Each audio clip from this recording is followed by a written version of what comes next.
छत्तीसगढ़ में आचार संहिता लग गई है। हमारे साथ बातचीत करने के कलेक्टर हैं जिन्होंने प्रेस कॉन्फ्रेंस की जानकारी, क्या तैयारियां हैं? भारत निर्वाचन आयोग द्वारा जो अधिसूचना का जो प्रेस कॉन्फ्रेंस लिया गया है उसके पश्चात अभी आचार संहिता आचरण में आ चुकी है।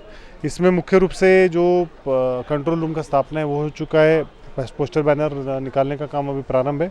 लगभग 140 से भी अधिक टीम गठन की जा चुकी है। जो मुख्य रूप से जो अभ्यर्थियों द्वारा जो व्यय किया जाएगा उसका परीक्षण करेंगे और इसके अलावा जो मतदाता सूची का है उसका भी काम पूर्ण हो चुका है। इस बार नए मतदाता भी जुड़े हैं, उनके लिए क्या व्यवस्था रहेगी? एक बार निर्वाचन आयोग ने नया कुछ टीम गठित की है। बेसिकली नए मतदाता जो है जो 18 प्लस के जो लगभग 45,000 लोग जो 18 वर्ष की उम्र के हैं इस वर्ष हमारे मतदाता सूची में जुड़े हैं और 18 से लेकर 21-22 तक जो जिन्होंने इसके पूर्व अपने मताधिकार का प्रयोग नहीं किया, ऐसे कुल मिला के लगभग 1,10,000 मतदाता हमारे पास है।